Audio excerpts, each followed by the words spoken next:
Welcome to the inaugural month of the book club. This is June 2017 and we are doing Zen and the Art of Motorcycle Maintenance.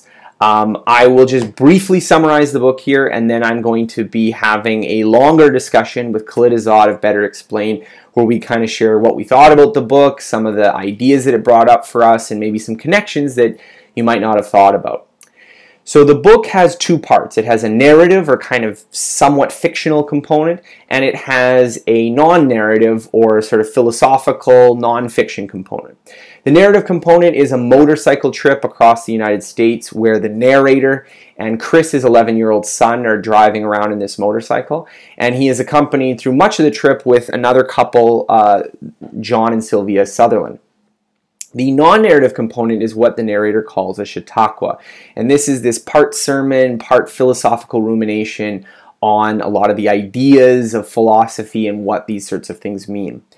One of the first sort of bits we get of this kind of philosophical discussion in this Chatauqua is about how John, his traveling companion, is not interested in maintaining his motorcycle. He doesn't like to go in there and do anything, which is quite different from the narrator, who, as you can tell by the title, is very interested in motorcycle maintenance. And he feels that this is not a small difference, that this actually isn't just a dislike of some small difference of technology, but represents a schism in the narrator's mind between two worldviews. This is the classic worldview and the romantic mode of thinking. The classic referencing the ancient Greeks who kind of formalized logic and this kind of reasoning is about what the nuts and bolts. It's about the parts of the machine and how they relate and how they kind of form abstract categories. And the romantic thinking is about the surface. It's about the impressions. It's about the intuitions, emotions. And it is also a matter of what things look like and what they are rather than what they mean.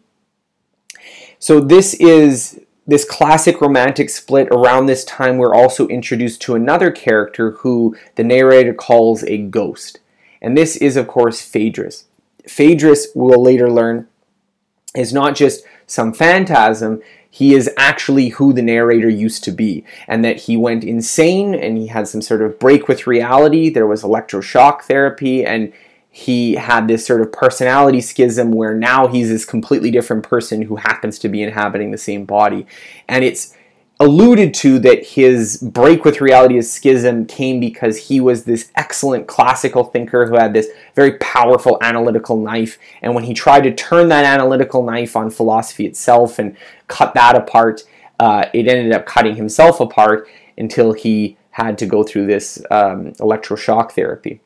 So with that sort of ominous turn, we kind of continue along the winding path. We're treated with digressions into the history of Western philosophy, Hume, Kant. On the trip, we meet various locations. We encounter camping moments. We encounter going through different parts of the book. We encounter meeting some of Phaedrus's old friends, which of course is somewhat disturbing in the book because he himself doesn't remember these people. He only knows about them just by his own research, but they, of course, recognize him as their old friend that they used to know. Later in the book, we get to what I think is sort of the real main thrust of the book, where this idea is leading up of classical romantic, these sort of various Chatauquas, and this is the idea of capital Q quality. It first starts out as a way of explaining a phenomenon that Phaedrus, when he was a rhetoric teacher, finds in his classes, that when he tries to teach the rules of how to do good writing, it results in worse writing. And as a result, he kind of declares to himself that there are no rules of good writing, that we can all recognize what is good writing and bad writing, and that it is not something that can be cut apart and analyzed and formalized, which of course is a problem for philosophy, because a lot of the thrust of philosophy is that if you are not able to formalize and cut something apart and analyze it, then it is essentially mysticism. So how does he deal with this? So he deals with this kind of break first sort of informally by just saying quality, and I'm using quality with a capital Q here, can't be defined. It's this ineffable thing, but we can all see what it is, but it's not formalizable. And that doesn't really appeal to some of his more rigorous colleagues, so he decides to make a rigorous metaphysics about it. And a metaphysics, for those of you who don't know, is the kind of above science. It is the ultimate nature of reality is like X. So lots of metaphysics could be materialism, that everything is made out of matter and energy. There's idealism, that everything is ultimately made of ideas and thoughts. There's dualism, that it has both of those properties, and so on. And so he starts off with, how do I deal with this metaphysics? What do I actually make? And so the first thing that's kind of put to him is what he calls the horns of this big bull, this dilemma, and it is subjectivity or objectivity. So is quality with a capital Q, is it subjective? And he doesn't like that because he feels that quality is more than just what you think it is. It's something that has this independent existence. It's not just your opinion. But the other horn of the dilemma, is quality objective, is equally troubling, because if it is objective, then presumably science and our microscopes and telescopes and stuff should be able to find it. And because we haven't found anything that corresponds to this quality, why not? You know, and that's also a hard thing to get around. So eventually he comes upon this sort of very clever philosophical system that quality is the source that creates both the subjects and the objects. It creates the subjective experience and the objective world, which is quite a revolution. He relates it to the Copernican revolution of realizing that the Earth orbits around the sun instead of the sun around the Earth. And he likens this to a train, that our experience of life is this train going down the track of quality, and that the front of the train, the bleeding edge, is the romantic appreciation of things. It is the immediate sensory apparition of what is going on. And then as that sensory things go down the train and they are analyzed and put into their individual seats and departments and cars in the train, that is the classical mind at work of carving up our past experience, because we're not carving up things in the moment, but things that we experienced perhaps a second or 2 seconds or maybe even longer ago.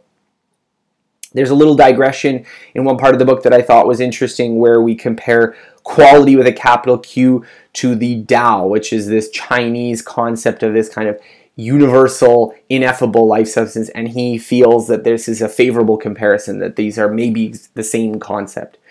And while this is occurring, while this whole qualities discussion, we're looking into Phaedrus's past, it's also becoming clear that the narrator might be losing out to Phaedrus, that Phaedrus might be coming back, which is of course worrying, because that, you know, his break with sanity was the thing that led to his downfall. And so the narrator's very worried about this. He's particularly worried because he's on this motorcycle trip with his son.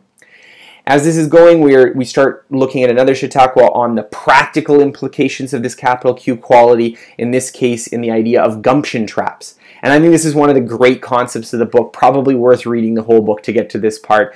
And it is essentially saying that when you are trying to solve some problem, it is the relationship of your attitude and enthusiasm and appreciation of quality with the object that you're trying to work on. It is that relationship that is important, and not merely the object itself.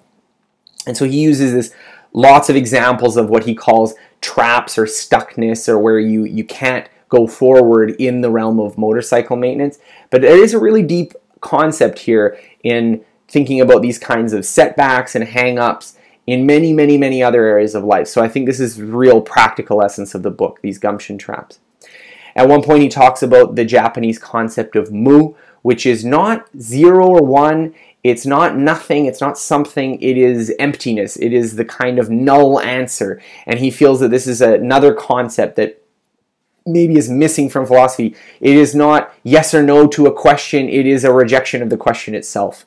And so this is also another great idea. As we reach the climax of the book, Phaedrus, in the past, is doing battle, academic battle, with this University of Chicago chair called the chairman. And the chairman is sort of this character putting forth the defense for Aristotle and Plato in this kind of formal classical reasoning, which Phaedrus finds a bit insulting, because Aristotle puts rhetoric in this idea of quality in this small box way far away from what the actual idea is, and Phaedrus feels that this is the main thing, this is the thing that goes beyond everything.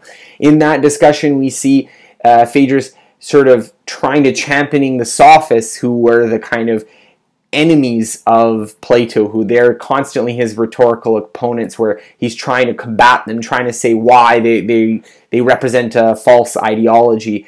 And ultimately he tries to revive this concept of arete, which is this Greek idea of virtue or excellence or things being good, or capital Q quality. we see that after this tuss-up happens where he kind of wins intellectually but is ultimately further disconnected from reality and from the real world, Phaedrus goes kind of in a little bit of a mental break, and he's institutionalized, he's given electroshock therapy, and then we have the narrator. And this is all happening, and shortly after this, Phaedrus basically returns. He reasserts himself inside the personality of the narrator and washes out the narrator, and the book ends with him riding off into the sunset, so to speak, with Chris. And we're left with kind of an odd feeling because this Phaedrus was the bad guy. He was the crazy person the whole book, and now he's the one in control again. And I think if you will read the 25th anniversary edition, it has a nice intro where Robert Pirsig, the author of the book, basically discusses why he feels this was a little bit misleading and confused a lot of people, is that the narrator is perhaps the bad guy of the book, that he is the one who is intellectually dishonest, he's the one who's overly conformist, he's overly cares about what people think, and he's not true to himself, whereas Phaedrus is the real hero of the book, who has been unfortunately subdued by the kind of the system and the world around him, and at the end of the book represents that kind of triumph of capital Q quality and this intellectual maverick over the kind of timid and boring narrator. But nonetheless, I think this is a very good book. It's certainly something that I did a very hard time trying to summarize this in any level of brevity because it is so deep. There's so many ideas here. So I think that there's a lot to read for yourself, and my summary does not really do it justice. Now we'll transition, and I am going to have a little conversation with Kalid Azad that I recorded earlier, where we're going to talk about some of these ideas in more depth. I have Kalid Azad, who runs a really great website, betterexplained.com. He's been a good friend of mine for a number of years, and we've had lots of conversations on different topics. So I thought he would be a good person to inaugurate our discussion this month. So welcome to our first book club discussion. Awesome. Thanks for having me. This has been a book that I read a long time ago, so it was a nice incentive to kind of give it a reread. So it worked out really well. Yeah, and you know, I know this isn't really, the idea of this isn't to evaluate the books. Obviously, this is a classic book. It doesn't need my review, whether it's good or bad. But I think one of the things I really liked about the book was that the ideas of the book match the form of the book. I think that there should be like a genre of books. It would be like a very small genre of books where the like essential thesis or idea of the book matches kind of the rhetorical style of the book. And this is one because the essential idea of the book is that there is this kind of classical romantic distinction in the kind of the underlying mechanism or parts of reality, and then their kind of superficial appearance is a recurring theme of the book. Maybe not the only theme, but a recurring theme of the book. And that is, you know, delivered so well with this idea that you've got this kind of philosophical ruminations, but then you also are on this motorcycle journey across the United States. Yeah, I think it's a good example also just from a teaching perspective of kind of show not tell, where there's a line in the book where the book has a lot of meta elements, like you mentioned, like the structure is kind of mirroring the argument of the book.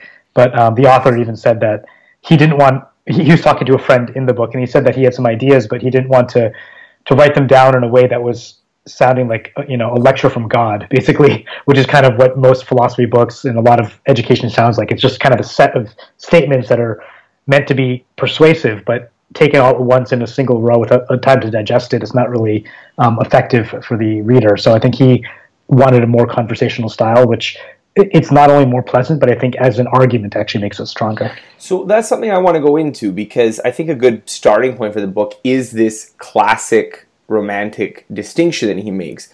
So in your mind, what do you think this distinction is, so we can kind of start off the discussion about it? Sure. So yeah, the book basically, it talks about how there's, and in the book there's a story of, I think there's the Sutherlands, his friends that are going with him. So there's essentially some people who see the kind of the surface impression, so to speak, without necessarily wanting to go into the details. So that kind of initial aesthetic. So in the case of the book, there's his friend John who likes to ride his bike, but he doesn't want to know all the parts. He's happy to take it to a mechanic.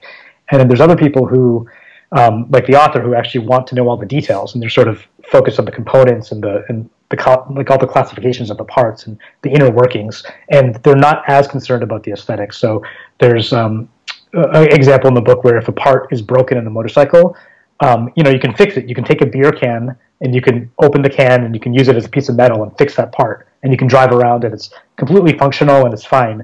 But to the artistic person, putting a beer can in $1,000 bicycle or $5,000 bicycle is sort of an insult, right? You're sort of patching it over with this horrible thing. So they'd rather get the actual part that BMW, whoever made, and put that in instead of making it out of a can. And so there's kind of that functional component versus the form. And in society we see this a lot of the time, but that's sort of my understanding, is a kind of form over function. Well, I think something that's kind of related to this is that a recurring idea that's coming up in the book is people's reaction to technology. And I think this is something obviously that has a lot bigger implications. And I think in the time period this book was set, and I think we'll be coming back to this on a couple of the themes, that the book is sort of written in the kind of wake of the countercultural revolutions of the 60s. Obviously I think Pirsig himself was going through that. So that was sort of a turbulent time where a lot of the old certainties and systematicities were being seen as outdated. And it was a certain kind of almost a quote-unquote postmodernist time where, the sort of square attitudes of, the baby boomers' parents who, went to the wars and just saw the aftermath of this and they want something different. And so I think this, in some cases it's an ambivalence, in some cases it's an outright hostility to technology and modernity and the systems of the world, whether those are kind of like the lowercase systems in a motorcycle or like the capital S systems of capitalism or communism or all the isms that are, plaguing the world at this time. That there is a kind of a gut reaction against that. And maybe it's from, again, as you were saying, sort of the Southerns not understanding technology or just being kind of viscerally averse to trying to understand how their motorcycle works, or even in the kind of view of the shopkeepers. There's a moment early on in the book where some shopkeepers are doing repair and they're just not that engaged in their work, which the narrator really is repulsed by. That, like, how can you work on a machine and just be like goofing around and not really caring about the quality of what you're doing? So this is, I think, a book that, for whatever we're going to go into the details of the philosophy and the metaphysics, I think it's really touching on that nerve, and that's probably why it became so popular in its time, and it just continues to last this day because, in the wake of that, we still haven't figured out a solution to these problems. Yeah, I mean, it's a good point. There's kind of this tension, seemingly, between the art and the kind of technical elements of things.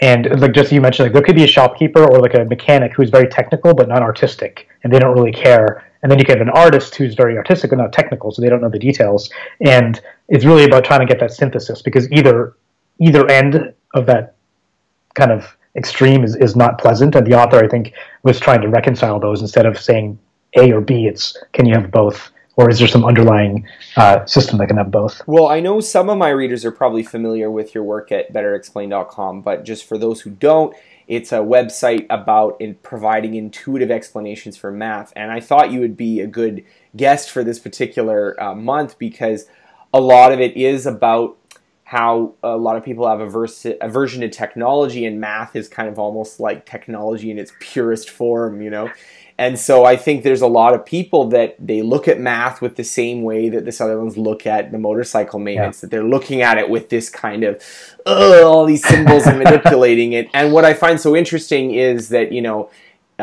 although Zen and the Art of Mathematics is probably a bit cliched by this point, I think that that's really what you've been trying to do in a lot of your work. So reading this book, did you feel like there was some ideas in your own sense of how this applies to the work that you're doing? Yeah, definitely. So it's funny because, in the book, people talk about the aversion to technology. And as I was reading it, technology was basically replaced with math in my head, because that same visceral, like, fine, I'll use it. Like, people, you can kind of hold them down and say math is useful, and they'll agree, but they're not happy to agree. And, the same thing, the Sutherlands might have agreed that, yes, technology is necessary, of course, to get around in the modern day, but you're not happy about the role that it plays. And so I felt a similar tension where I wanted to, in my own education, actually, to unify the technical details that I was learning, along with that kind of aesthetic appreciation that I thought learning should have. I mean, to me, it's kind of crazy to learn something and not enjoy it at all. It just seems like we're not meant to be machines that are just computing things poorly compared to a calculator. I think we're supposed to experience things and kind of internalize them. And so that you could be, that is kind of the artistic element of learning. And personally, that's what I try to look for whenever I understand something, is that I have the technical element, but do I have that kind of intuitive, personal expression of an idea in my own mind too? Well, something that's interesting, because I'm reading this and he's talking about it very much from a philosophical perspective, from an attitudinal perspective, that like these are different attitudes one can have, and kind of presumed in the idea that that there's a classical view or a romantic view, is that those are to a certain extent choices, or at least something that is created culturally or this kind of environment. But I was also interested reading the discussion and seeing it, because I've heard kind of glimpses, and I'm pulling unrelated sources, so I don't want to give the impression that this is anything too rigorous. But I've heard from, for instance, Albert Einstein, that he had a very well-developed part of the brain that is involved with spatial relationships and visualizing those things. And I do wonder how much your brain architecture and your, maybe your kind of neurology, or your, it's not even a choice of, allows you to kind of maybe see things more systematically, or see things in a more impressionistic way. And I wonder, obviously Einstein, I think one of his great strengths was that he was so good at forming intuitions about really deep physical concepts, that, for him, relativity didn't really spring out directly from experiments, but just kind of, okay, let's just sort of think this through and imagine it. And then the thing he gets to is like non-Euclidean geometry and this like bending of space-time, which I feel, certainly for a lesser mind like myself, it would be very difficult for me to just intuitively walk that way. And when I think of the narrator kind of going through the motorcycle and thinking systematically about how the parts work, I wonder how that comes into play, that just some people, they have an easier time visualizing, let's say, kind of an abstract nature of an object, the systematic relationship of cause and effect in like a machine, or in a biological system, or even like in a system which has kind of moving parts that have cause and effect relationships, and it can be kind of complicated, and then you're trying to repair it or maintain it, is the title of the book. Then you have to kind of go into that machine and see how it works and see where things are breaking down. And I do wonder whether that is something that like is innately easier for certain people, or is it something that comes more easily to some people than others, and that's why it kind of crops up this way. Yeah, I mean, I think I'm sure that people have probably preferences based on experience or genetics about how they're, when they see something, are they naturally kind of systematic about it, or maybe they kind of see the whole experience. Although I think for myself, I found personally that experiencing a perspective, like once you have the perspective, so for most of my, childhood and kind of up to high school, I would learn science and math kind of academically. I would, learn things, memorize them, remember them. But then I remember having kind of a very intuitive moment in college in my first semester, and basically experiencing that perspective, that I could understand a concept intuitively. It basically stuck with me. And so in my head, I always have that check where no matter how I'm seeing something today, like if you give me an equation, I'll take a look at it and I'll kind of maybe technically look at, analyze it. But then another part of my brain is saying, okay, what does it mean? What's the kind of the cohesive relationship? What's the kind of overall analogy for this? So it might be that most of us are just satisfied with the first thing that we stumble upon. So if you're artistic, maybe it works for you. It feels good when you see an artistic representation and you sort of stop there. And the same thing for a technical one. And maybe if you haven't really had a deep experience with the other, you might not look. I mean, maybe there's many different versions. I think in the book, the author talks about kind of the knife of analysis, how you can slice things different ways, functionally, by parts, by components, by relationships. And so we've been used to slicing things one way, and we're not even aware that we could have sliced it another way. Okay, well, this leads into something really interesting, because when we were doing the Facebook discussion group for Zen and the Art, one of the early kind of what moments from the readers was related to this ghost comment about the law of gravity.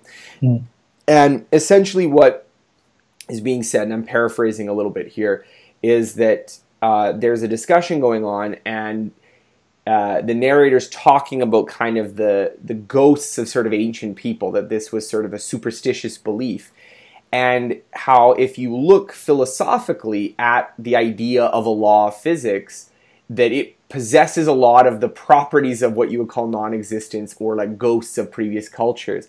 So here was something that when he kind of brought it up in the book, I got a lot of like, there's a lot of weird debate, kind of like, wait, what? This is like, I remember someone was saying like, what is this nonsense in this book about like the law of gravity being a ghost? Like, what kind of new agey nonsense are we reading? And I think this is something that deserves clarification, because it is a little bit hard to wrap your head around it. And so I think the idea, if I'm, can be so bold as to suggest what he's saying, the idea here is that we have this idea collectively of a law of gravity. Now, the law of gravity might correspond, or it might correspond to some kind of physical principle that observes a pattern. So, you can say that like it's related to, mass, and it's kind of this inverse square relationship of the distance and whatnot, right? That we have this law of gravity. But this law, this sort of idea, before Newton formalized it, didn't really exist. There might have been a relationship out there in nature, but this idea of a law of gravity was not present in our consciousness. And so I think there's something very interesting there, that while you can say that like kind of our abstract concepts relate to physical things in the world, there is a certain sense that the abstract concepts themselves have this kind of independent existence, which itself is not like, there's no object called the law of gravity that if I went in there I would just bump into it one day and be like, oh, here's the law of gravity right here. It's just an idea to describe a pattern. So what do you think about this? Because I felt like for a lot of people, this idea that gravity as a phenomenon might occur as like some kind of pattern thing, but that the law of gravity is a ghost. What do you think of this? Yeah, no, it's really interesting. I mean, when I was reading that, I was trying to, and this is actually kind of my general strategy when I try to re-explain things in my own words. So essentially, something like the law of gravity is essentially kind of a very useful mental model that we kind of carry around. So we say, okay, things fall because there's this thing called gravity and they attract. And you're right, before Newton, people might have just, maybe it was just the nature of things to do that, but then Newton formalized it and put an equation. So now we have this kind of more specific representation. And then, of course, a few hundred years later, Einstein says, well, gravity is actually, it's like the space-time bending. So our perception of what it means to be, like gravity might not exist as we know it. It's actually space-time, which is bending. And we that are experiencing call it gravity, but it's actually space, which is changing and so on. So it's really the mental model that shifts. And I think even if nothing in the physical world changes, the mental model is so persistent in our minds that that ghost can live and die. So like another example that he had in the book was the idea of whether the sun goes around the earth or vice versa, right? So in the beginning, we thought the sun goes around the earth, and then there's a kind of Copernican revolution. We realized, okay, it's actually the earth that goes around the sun. Now, nothing physically changed. Like, in terms of the data, what happened on each weekday and the stars, all the data stayed the same, but the mental model changed. And now the ghost of the sun going around the earth died, and then the other ghost came in. And our behavior and just kind of our role in the universe, all these things change as a result. So something like the law of gravity, it's interesting. It's kind of a ghost. It's like this spirit, if you want to call it, this mental model that's infusing us. And we live our life probably differently knowing that it's there, but then it can die and live in the same way that Einstein comes along and says it's actually a different phenomenon. Maybe it's not gravity, it's space-time bending. Well, so this is something I think is actually in our next book. So our July book is going to be Yuval Harari's Sapiens, and this is like a major theme of that book. So I won't go too much into depth with it because I'm sure we'll be talking it there. But I think this this idea, and like, you and I both have some programming background. I know there's some people who have some programming background, but an idea you learn in computer science is the concept of a pointer, where you can have a piece of data, and what that data does is refer to other data. And I feel like there is a certain sense that if you lack the kind of level of abstract thinking that like pointers can exist, that you can have an idea that refers to another idea, it makes it harder to do that. So that's what's happening here, is that law of gravity is referencing some kind of maybe object level phenomenon in the universe, and then the narrator's idea of a ghost is itself referencing this concept of an idea, and that can be somewhat of a revelation to people that there's all these non-existent things that we're basing our decisions of reality on. So I want to move on to another idea which you actually mentioned really briefly, that I think that's very interesting, and it is another theme of this book, is the idea of the analytical knife. The idea that how we conceptualize the world is like a knife cutting up the world at its joints. And if you know, and I think sometimes that's often discussed in a destructive process or discussed in a negative light, whereas I thought that the book handled it with aplomb, that it handled it both in its benefits, that correctly cleaving the world at its joints is very useful, but then also from the idea that by cutting something you are destroying it to a certain extent. So what are your thoughts on this kind of dual nature of the analytical? Yeah, he mentioned, I think, something like when you cut something like that, you're basically creating something and killing something. And so I think that cohesion that the artist might feel when you sort of separate things into components, you're sort of taking a different view that's maybe more microscopic, and you might miss the big picture. So by doing that, you might see more detail, but then of course you maybe are losing this kind of gestalt kind of overall experience. And so I thought it was interesting. I mean, essentially the knife that we pick mathematically, it kind of relates to the axioms that we choose. So if you have geometry, for example, do you allow parallel lines to converge? Yes or no? And that's a knife that you can decide one way or another to split that decision. And suddenly you have two different models of the universe. So I think, and again, you could have split it a different way. Maybe you have a third axiom that another set of axioms that you're deciding to do. So the meta lesson that I'm getting from it is that essentially the choice of knife is quite important, and we're usually unaware of that. We're just subconsciously saying, oh, the scientific method, that's the knife we're going to use to dissect the world. But then he had the point in the book that even with the scientific method, okay, that's the knife. Why did you pick a certain hypothesis? Like, there's no scientific method to pick a hypothesis. You sort of, before you start the scientific method, you need to decide, this is the thing that I'm going to test. And your idea of what a good or bad hypothesis is kind of exists outside of science. So I was going to say, I had this idea somewhere, and I'm sure there's probably someone who has like more knowledge about data science and artificial intelligence and perhaps can correct me on this. But I think there's a powerful analogy there about why the analytical knife, as we're calling it right now, might function the way that it does. And this is something I remember having a conversation with people, that people tend to think in binaries. Like, even this book is taking the classic romantic split as a binary, and that it's much harder for us to look at phenomena that are essentially gradients, that, they exist in a spectrum from X to Y, that's kind of cognitively more difficult for us to deal with. Even though in some senses, like if you're writing a computer program, it's not that much more difficult to make like a decimal floating point number than some kind of binary number. But in our reasoning processes, that's often very difficult for us to do, to have some kind of shade of gray, that we like to lump things into categories, that it's this or this, and it is this kind of chunking of the world. And in the way that we have our sort of very primitive machine learning or deep learning or data science kind of algorithms right now, is that they often work by using these kind of neural net structures to take some unfathomably complex space of characteristics.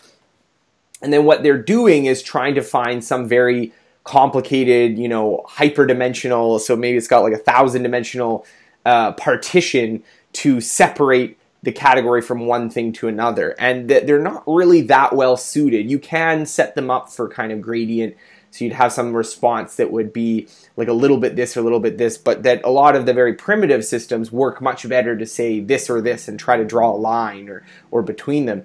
And I wonder if this idea we're talking about right now, about how your own way of conceptualizing and analyzing things, if done correctly, can be quite useful, but that it always misses a certain character, that you're taking something that really is a spectrum and then you're trying to cut it and say it's this or it's this, and then you're simplifying it to a certain extent. I wonder how much this is actually a deeper feature of how our brains work. That it's kind of us imposing the kind of our own mental reality, our own mental machinery. Of a human brain is naturally a categorizing, splitting, slicing, cutting kind of machine.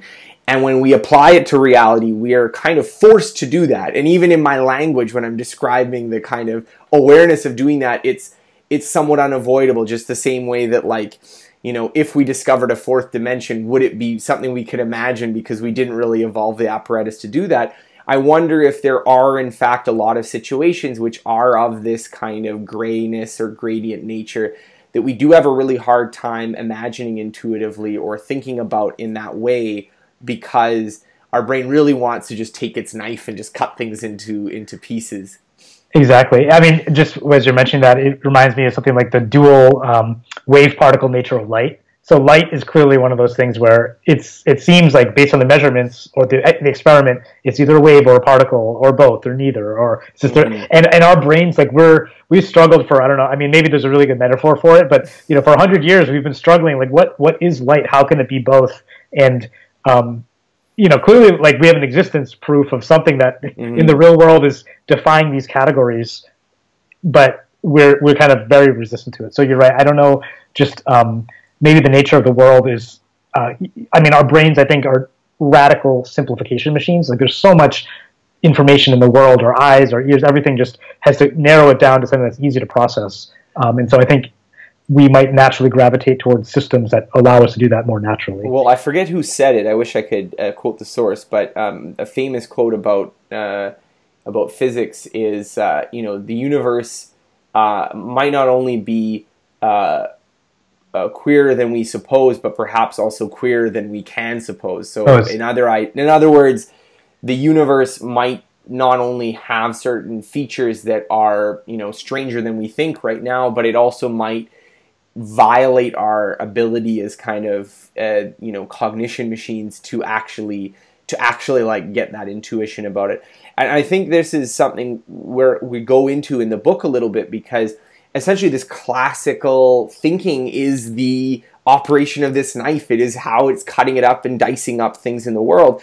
And what is being discussed in the book is this sort of story of Phaedrus, or, you know, or the narrator indirectly, turning that machinery against itself. So taking the knife and applying it against itself, that recognizing that there is this sort of failure of formalisms, or failure of the knife to actually account for things. So I think this is something, just before I get your opinion, I think this is something that has some history to it. So when I'm reading the book, I think, you know, he has his own perspective that he's drawing on for making this attack, and it's on this, you know, this permutating hypotheses, that there's just like endless hypotheses to choose from, and as taking as a failure of science, or that, you know, he's taking this idea of how are you defining like the good and quality and these kind of things. And I do think from a beginner's perspective, or from the perspective of someone who's maybe never approached these issues before, they're not bad choices to include of the failures of systematic reasoning and formalism in the book. But I think actually, just from my own experience, that there's far more convincing and powerful and kind of difficult to refute attacks on that standpoint. So some people were reading the book about this, like, well, there's, you know, innumerable hypotheses to any given event, and then there was sort of like, well, but that you know, you can work around that and still have kind of valid science, and you don't have to deal with kind of that complication. So to a certain extent, they're not as strong as some of the stronger ones. And I think the big one for me is Kurt Gödel's incompleteness theorems, which were in the early part of the last century. And for those of you who have never heard of the incompleteness theorems, I really recommend there's some documentaries online which go over these ideas in an explainable way. But the essential idea is that the end of the 19th century, David Hilbert and other people were like very confident about the ability of mathematics to formalize itself and come up with the exact right set of theories that would allow you to do all of mathematics. And I believe Bertrand Russell spent a lot of time developing set theory, where he wrote this book which it was like, I think it's like 300 pages till he gets to like 1 + 1 = 2. Like that's how much rigor he was putting into, we're going to formalize all of mathematics and we're going to avoid all the paradoxes and it's going to make sense because we'll have the right system. And Kurt Gödel comes along and he actually proves very, very elegantly by doing this weird kind of it's very complicated mathematics, but it essentially results in him creating a statement in this logic that was supposed to be unparadoxable, that he gets this statement that says essentially this statement cannot be proven, and it's sort of a statement that applies to itself. And what he's able to do with this, and what he's doing, is showing that there are truths, there are things that are true, that like they are true but are not possible to be proven, or a more, I think a more lay way of understanding is that there are true things that can't be known, let's say. And I think that this is it's a more technical critique. I'm kind of glad that Pirsig didn't go into it in his book, but I think it reasserts the same theme that he talks about, which is the sort of fundamental limitation of systematic reasoning, the classical mode or the formal process. And you can see that in his discussion of stuff that he's talking about this. And I think that many of the ideas in the book are the aftermath of that. Mm-hmm. Yeah, I think it was interesting, actually. Math was used. It was kind of interesting because as much as most people don't like math, I mean, just from an academic perspective, but we end up referring to it as kind of the closest thing that we humans have to truth. Basically, if I told you, oh, there was like this, sociological experiment that proved that we couldn't, like, you wouldn't, your brain's kind of like, okay, maybe that's not always true. But if you say there's a mathematical proof that there are true things that cannot be known, even those of us that don't like math are kind of like, oh, I mean, I guess that's true. Like, it's kind of this, it's like the last step on the chain of whatever logic we humans believe in is kind of like, I thought it was kind of interesting from a argument point of view that math was referred to several times, and it's kind of like the one thing that we humans hold on to is like, okay, this is, if we don't have math, we don't have anything in terms of like knowing things about the world. So this is a little heady. We're talking about kind of this formalism failures and this kind of stuff. I want to touch on, I think, the real practical nugget, or the real great practical idea of the book, which is this idea of gumption traps. And again, it's going back to how this book has these two layers you can read it on. This one kind of very heady intellectual philosophical level, and then one on a very kind of down to earth, practical, hands-on, how this impacts the reality. And I think there's definitely both sides for people who like either type in the book. And he talks about these gumption traps, which are, in his mind, this sort of application of his ultimate kind of philosophical theory, this idea of quality, to your work. So what did you think about these gumption traps? Yeah, so I saw them as kind of a way to get towards quality. So just a quick summary, the book, the big thesis was essentially that behind both art and technology is this deeper capital Q notion of quality, which basically is sort of this source of truth and goodness that art and science are able to kind of get a lens on. So qualities, he had this kind of description of like a train where the train track is quality. The front of the train, what's looking out, is kind of art. Like you kind of see the experience, and then the engine and like the machinery of the train itself is sort of technology. So you kind of go along this track.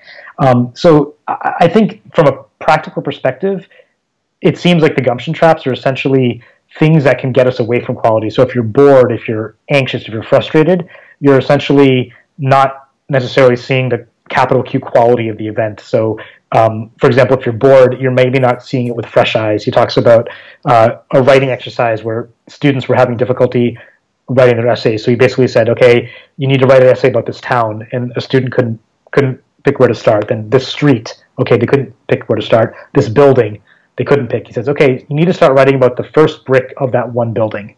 So the student picked one very, very small corner, saw it fresh because nobody had ever written about that one brick in that one building, and then from there, the writing flowed, and she was able to write and write and write. So it basically gave me this notion that if I'm stuck, basically my gumption, my enthusiasm, my energy is stuck, it's probably because I'm not experiencing the deeper quality. And there's a few different symptoms of that, but essentially I'm missing the point of the exercise. Well, that's very interesting. I think for me, a lot of it has to deal with, again, what you're saying, this kind of stuckness, that you are, you're stuck in whatever you're doing, and you're not able to perceive this quality, or you're caught up in something that's preventing you from perceiving the quality that's happening. And I feel like this is probably the most powerful practical lesson of the book, is just when you're doing your work or what you're doing, are you feeling the kind of quality of it? Are you engaging in that quality? Or are you sort of in this, in this trap where you're stuck, or you're pulled away from it? And so he gives a lot of practical advice from the idea of motorcycle repair, like, having the right tools and laying out everything in front of you and being organized and set up. And I think there's nothing particularly novel about that. I think if you were to look at a book on, let's say, writing advice, it would give you a bunch of tips on, brainstorm and do this and this to avoid that. But I think, there's one part a little bit earlier in the book where he's sort of joking about Japanese manufacturing, which again in the 70s was not the paragon of excellence that it is today. He was joking about it as sort of the beginning of this technical manual for this Japanese machine was, first you must achieve peace of mind is like the first thing in doing that. And it was kind of joked as being an inartful translation or sort of a cultural bias, because, a technical guide isn't supposed to say first achieve peace of mind. It's supposed to give you some actual useful instructions. But in his mind, it was so perfect, because that is the first thing that you need to do when you're going to do some kind of work on a machine, is to first achieve peace of mind. And I think the other meta practical thing is, and like you said, like there's tips. Like I could just give you tips like, look at things with fresh eyes and do this and this and this. But really the reason that you're doing that is because you have this underlying mental model of quality. And in the same way that the kind of Copernican revolution changed our role of what we do in the universe, even though the details of the stars and everything is the same, we sort of had a different model, and now things fit together a little bit better. So understanding why do I look with fresh eyes, or if I'm getting stuck or bored or frustrated, am I coming with an existing mental model that isn't that's kind of a preconceived notion? So I think that underlying principle of quality, I think it gives kind of a strategy. So there's all these tactical reasons. Actually, one of the examples that I really liked in the book was they talk about the South Indian monkey trap. So there's a scenario where if you want to catch a monkey, you have a box, you cut a hole in it, put some rice in the hole, and so a monkey comes along, puts its hand in, grabs some rice, and is making a fist, and it can't pull its hand out of the box. So now you could say, okay, you can tell the monkey specifically, oh, don't do that, don't grab rice in a box. But that's very specific advice. He asked, okay, what general advice would you give the monkey? Like from a general philosophical perspective, what do you tell the monkey? And it's something like, examine your situation and reevaluate your values. and that's kind of all you can say is like, look at where you are and what values do you have. And the monkey is valuing the rice over their freedom. And how many times do we get stuck and we're just, effectively banging against the side of the box trying to pull out the rice, and we don't step back and say, is this a high quality scenario that I'm trying to, experience here? So we're kind of nearing close to the end, but I think it is important that we touch on the metaphysics, because we mentioned, like, what is the big idea of this book? And I think, for me, the book has so many little insights and discussions, and it's just so well written in many ways that I feel like, even if you went through the end and you say, you know what, no, I don't buy that metaphysics at all, it's still such a valuable ride, and I think I got so much value out of it. But this is the idea, essentially, and you mentioned it very briefly, if I can just reiterate. There's this capital Q quality. He kind of gets to this in the book. There's this capital Q idea of quality, and it is the sort of the cutting edge of reality. And all of our sort of classical intuitions are sort of the baggage of the train. They're kind of happening in the past. They're analyzing, cutting up, slicing whatever our immediate impression is, and the romantic view of reality is the front of the train. It is the edge of what's bleeding into our consciousness at that very moment. And he kind of talks about this as a little bit from this idea that quality, or the perception of value of something being good or bad, or positive or negative, is a more fundamental reality than what, the idea of truth. And this is why, Phaedrus was so against kind of Plato and what he felt was the demonization of the sophists, is that the sophists put the good above truth, that they said, you know, the first thing you must ask yourself is kind of, is it good? And in his idea, Aristotle was like shuffling that to the kind of back corner of, well, that's some small department of rhetoric in this like subcategory well over here. And in their hierarchical system of the world, it wasn't that way at all. So what do you think about this? Do you buy this idea of this kind of metaphysical lining up of things or not? Yeah, no, good question. So I'm kind of a pragmatist on these kind of things. I mean, I don't think it's ever possible to know the nature of the universe, or even if it is possible, it's, you know, maybe it's many lifetimes beyond what I'll have. So I kind of go through it thinking, does this worldview help me or hurt me? Does it make me live a life more consistent, you know, with the values that I actually care about? And I think it does, actually. So in that perspective, I buy it, in the sense that looking for a deeper kind of ineffable sense of quality that maybe is not on a checklist, and you sort of know when something's good or not. You have that kind of hunch, that gut intuition. I mean, for me personally, again, learning math, I had this sense that it wasn't high quality enough. The lessons that I was getting, you know, they weren't they weren't quality to me. They were categorizing, but they weren't artistic minded enough for me. So I kept looking, or trying to make things of my own. So from that perspective, I think it's a really good metaphor for basically trying to keep a high standard for yourself, and also not settling for maybe the external classifications that we see. So from that perspective, I like it.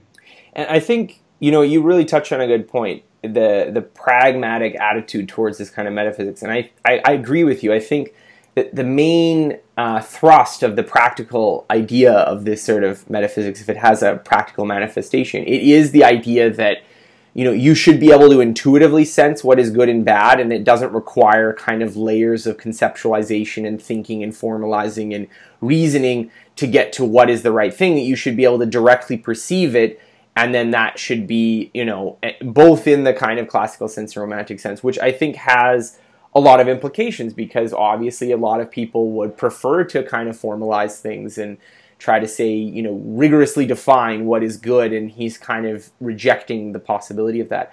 And I think that there might be a truth to the reality of that assessment, that it might be the case that a lot of the things we do evaluate as good or bad are not formalizable, in the sense you can't write down a comprehensible set of rules that will allow you to decide what's good or bad. However, I would say on the metaphysical end, I kind of have two opinions on that. My first opinion is kind of my general doubt in metaphysics in general, and this is, you know, my favorite quote on this, or thought on this, comes from Tyler Cowen, you know, renowned polymath and GMU economist, and he was asked about why he doesn't believe in God, or just, you know, why he's agnostic. Essentially, he's not an atheist either, I don't think, but he said basically that his opinion of it is that when we come across, if you come across, let's say, like a watch in the desert, you can kind of form some analogies about it. Well, maybe it's designed, maybe someone created it, maybe this or this happened, because you have all these other experiences that are not the watch to compare against it. This is what design things tend to look like, and this kind of thing. And he says that, you know, we never come across the universe, we're always embedded in it. So essentially all our analogies about it, or all our perceptions about it, must be kind of incomplete, or a little bit of something kind of naive, because you are applying this kind of reasoning about the part to the whole, which is perhaps an exaggeration. And I think that there is something to be said for that. And I think if I were to say where I would disagree theoretically with this quality idea of me personally, is that I do feel that perceptions of value are probably emergent phenomena in the universe. That, you know, that the fundamental things are probably not values. They're probably I don't know, field theories or something like that, and that value comes at a level of complexity much higher up on the chain. So on some kind of metaphysical level, to the idea that metaphysics is the sort of the more true than science, it's the framework that science operates, I do disagree with that. That I do think that that's probably kind of false. But if we're using this sort of metaphysics as a, you know, I'm sure philosophers would probably disagree with us using this way, but using it as an attitude with which to approach things, I think this book is probably pretty close. And I think that it deals with a lot of the, I would say, over-philosophizing or over-philosophizing that comes from that kind of we can formalize everything, we can find the correct approach that you see in ethics or aesthetics or these kind of disciplines where someone is trying to write the rules for how that works. And I think that there is something to be said from that approach, that maybe that's not the right way to do it. Yeah, especially in this kind of modern data-driven world, there's, A/B test everything, and you have all this data, but then, you can kind of walk yourself down a crazy corner, and you need sort of that artistic mindset to say, wait a minute, like, what are we doing? Like, this is a ridiculous, avenue that we're going down, but the data, each decision incrementally is better than the previous, and you're in some weird local maximum, and you sort of need to step back and say, wait a minute, overall, holistically, are we actually accomplishing things? Well, absolutely. I think, this is particularly prevalent in business for those of you who, are interested in marketing or this kind of thing, that there's a fetishization of data, that data is, it's sexier than opinions because it's, verifiable and true and mathematical and rigorous. And so what people do is, run all these tests, and then you go with the thing that works in the test. And that is a very valid approach. It's a valid tool. But the thing I've found when I see people who go overboard with that, they go too far, is that often they lose sight of the thing that you actually want is the thing you can't measure. And so, yes, you can do X and Y and do this and this, but you may destroy the thing that you're trying to actually achieve because you're measuring something that is less important. And so I do think that in a lot of cases, there is that approach to quality that, we can use our analytical knives to cut things up and come up with better conclusions in data, but that it must be balanced with that, more romantic appreciation of things, because that romantic appreciation of things perhaps is a more, is encapsulating some sort of intuitive appreciations of quality that maybe are not able to be cut up so easily. Exactly. I think this book it makes a wonderful argument for it, and I haven't, since it's 50 years old. It doesn't actually read like it's 50 years old, except for a few references to, language and things like groovy and hip and so on. Aside from that, it just reads like a fairly modern day piece, just about the story of the road trip and so on. And I haven't really seen many modern books. I haven't looked that hard, but I haven't seen many modern books trying to strike that balance. It seems like, especially in the modern world, everything is data, data, data. That's sort of the way the world is going, and there's not many arguments, I think, for that synthesis happening. So I will say to everyone here, for the inaugural month of the book club, Zen and the Art of Motorcycle Maintenance, excellent book, wouldn't you say? I would. Highly recommended. So I'll include links to get the book. I'll include links to the discussions that we had in the group if you want to read those or look at them later. And I want to thank Kalid for coming and joining with me and discussing just the smallest fraction of what we've been reading for the last month. Awesome. Thanks for having me.